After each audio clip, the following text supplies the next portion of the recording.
Hello, everyone, and welcome. I'm wishing you all a wonderful day.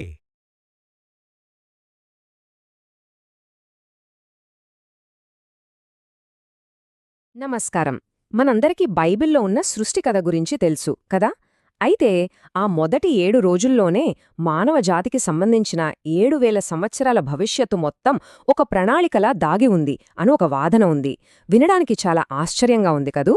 సరే, ఈరోజు మనం ఆ సిద్ధాంతం లోతుల్లోకి వెళ్ళి చూద్దాం. ఇక్కడ అసలు ప్రశ్న ఏంటంటే, ఆదికాండంలో చెప్పిన ఆ విషయాలు కేవలం గడిచిపోయిన గతాన్ని చెప్పే కథ మాత్రమేనా, లేక రాబోయే భవిష్యత్తును సూచించే ఒక రహస్యమైన ప్లానా? ఈ సిద్ధాంతం ప్రకారం సృష్టిలోని ప్రతి ఒక్క రోజు మానవ చరిత్రలోని ఒక 1000 సంవత్సరాల యుగానికి ప్రతీకనమాట. అయితే ఈ రహస్యమైన ప్లాన్ను మనం అర్థం చేసుకోవాలంటే ఒక కీలకమైన సూత్రాన్ని తెలుసుకోవాలి. అదే ఈ మొత్తం ఆలోచనకు పునాది అని చెప్పొచ్చు. ఈ సిద్ధాంతానికి అంతటికీ ఆధారం ఒక్కటే ఆలోచన. అదేంటంటే, ఒక రోజు 1000 సంవత్సరాల వలె అనేది. కొన్ని ప్రవచనాలను అర్థం చేసుకోవడానికి ఒక సాధారణ రోజుని 1000 సంవత్సరాల సుదీర్ఘ కాలంగా చూడాలన్నది దీని సారాంశం. ఈ సూత్రానికి కొత్త నిబంధనలో బలమైన ఆధారముందని చెబుతారు. ముఖ్యంగా ప్రభువు దినము గురించి మాట్లాడుతున్నప్పుడు పేతురు రాసిన ఈ మాటలు చూస్తే దేవుని కాలగణన మనలా ఉండదని స్పష్టంగా తెలుస్తుంది. నిజానికి ఈ ఆలోచన కొత్తదేమీ కాదు. పాత నిబంధనలో కూడా మోషే రాసిన కీర్తనలో ఇదే భావం మనకు కనిపిస్తోంది. దీన్ని బట్టి ఈ వ్యాఖ్యానం యొక్క మూలాలు చాలా పాతవని అర్థమవుతోంది. సరే, మరి ఈ సూత్రం నిజంగా పనిచేస్తుందా? దీనికొక ఉదాహరణ చూద్దాం. దేవుడు ఆదాముతో ఏమన్నాడు? నువ్వు ఆ పండు తిన్న రోజే చనిపోతావు అని. కాని మనకు తెలిసిన దాని ప్రకారం ఆదాము ఏకంగా 930 సంవత్సరాలు బతికాడు. ఇక్కడే ఏదో పొంతనలేనట్టు అనిపిస్తుంది కదా. అయితే ఇందాక మనం చెప్పుకున్న సూత్రం ఇక్కడ వర్తిస్తుంది. దేవుడి దృష్టిలో ఒక రోజు అంటే 1000 సంవత్సరాలు అనుకుంటే అప్పుడు లెక్క సరిపోతుంది. ఆదాము దేవుడి రోజు ముగియకముందే, అంటే ఆ 1000 సంవత్సరాలలోపే మరణించాడు. చూసారా ఆ వైరుధ్యం ఎలా పరిష్కారమైందా? ఈ సిద్ధాంతం చెప్పేది ఇదే. సరే, ఇప్పుడు ఈ ఒకరోజు 1000 సంవత్సరాలు అనే తాళం చెవిని ఉపయోగించి సృష్టిలోని 7 రోజుల వెనుక దాగియున్న ప్రవచనాత్మక కాలక్రమాన్ని ఒక్కొక్కటిగా చూద్దాం. మొదటి రోజు వెలుగును చీకటి నుండి వేరుచేశారు. ప్రవచనాత్మకంగా చూస్తే ఇది మానవ చరిత్రలోని మొదటి 1000 సంవత్సరాలు. ఈ కాలంలోనే ఆదాము పాపం చేయడం ద్వారా ప్రపంచంలోకి ఆధ్యాత్మిక చీకటి వచ్చింది. దాంతో మంచికి చెడుకు మధ్య ఒక స్పష్టమైన విభజన ఏర్పడింది. ఇక రెండవ రోజున ఆకాశ జలాలను భూమిపై ఉన్న జలాల నుండి వేరుచేశారు. ఇది 2వ సహస్రాబ్దిలో, అంటే 1000 నుండి 2000 సంవత్సరాల మధ్య జరిగిన నోవహు జలప్రళయానికి ప్రతీకగా చెబుతారు. అప్పుడు పైనుండి వర్షం రూపంలో, కింద నుండి ఊటల రూపంలో నీరు వచ్చి భూమి మొత్తం నిండిపోయింది కదా. మూడవ రోజున నీళ్లలోంచి నేలపైకి వచ్చింది, ఇంకా విత్తనాల్నిచ్చే మొక్కలు పుట్టాయి.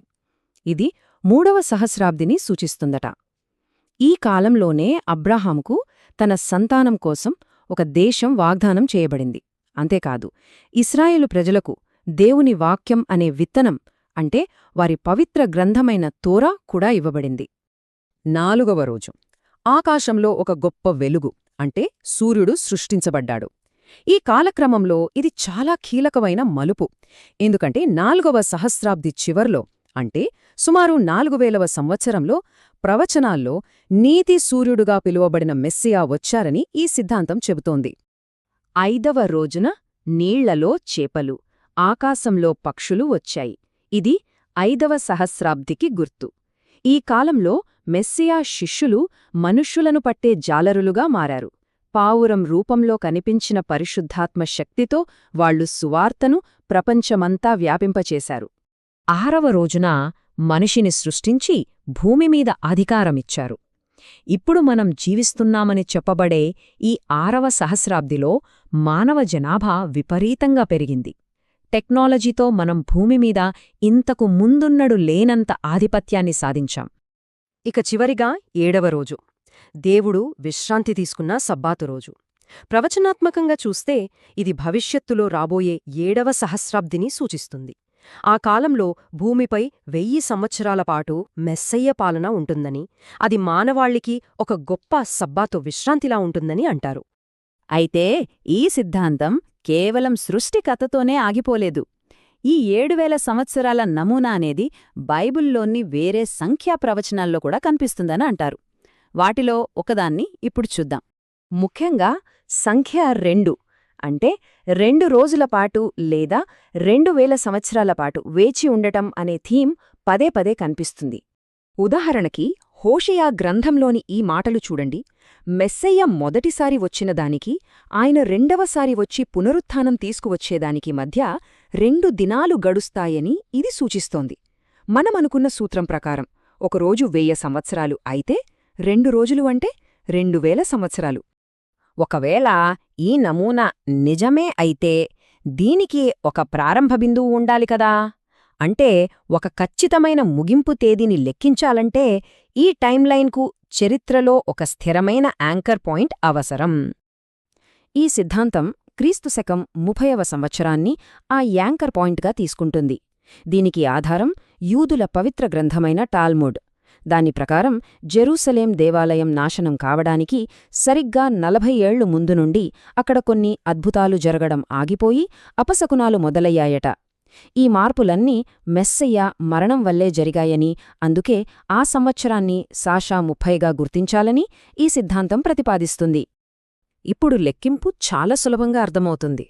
ఆ చారిత్రక యాంకర్ పాయింట్ని, అంటే క్రీస్తు శకం 30వ సంవత్సరాన్ని తీసుకుని దానికి హోషేయ ప్రవచనంలోని 2 రోజులు అంటే 2000 సంవత్సరాలు కలిపితే మనమొక నిర్దిష్ట సంవత్సరానికి చేరుకుంటాం.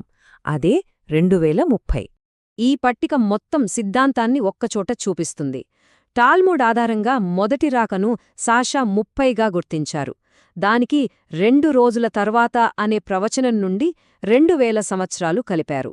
దానివల్ల ఈ సిద్ధాంతం మెస్సయ్య రెండవ రాక సంవత్సరం సాషా 2030 అని సూచిస్తుంది. కాబట్టి మనం ఇప్పటిదాకా చూసిందాన్ని ఒక్కసారి గుర్తు చేసుకుందాం. సృష్టిలోని 7 రోజులు 7000 సంవత్సరాల ప్రణాళికకు గుర్తు. దీనికి తాళంచెవి ఒక రోజు 1000 సంవత్సరాలు అనే సూత్రం. ప్రతిరోజు ఒక యుగానికి ప్రతీకం. క్రీస్తు శకం 30వ సంవత్సరాన్ని ప్రారంభంగా తీసుకుని దానికి 2000 సంవత్సరాల నిరీక్షణ కాలాన్ని కలిపితే 2030 అనే ముగింపు తేదీకి చేరుకుంటుంది. ఇది ఈ సిద్ధాంతం యొక్క మొత్తం సారాంశం. ఇదంతా మనల్ని ఒక లోతైన ప్రశ్న దగ్గర నిలబెడుతుంది. ఒకవేళ ఈ ప్రాచీన నమూనాలు గతాన్ని ఇంత ఖచ్చితంగా చూపించగలిగాయని మనం అనుకుంటే, మరి అవి భవిష్యత్తును కూడా అంతే ఖచ్చితంగా చూపించగలవని నమ్మితే దాని పర్యవసనాలేంటి?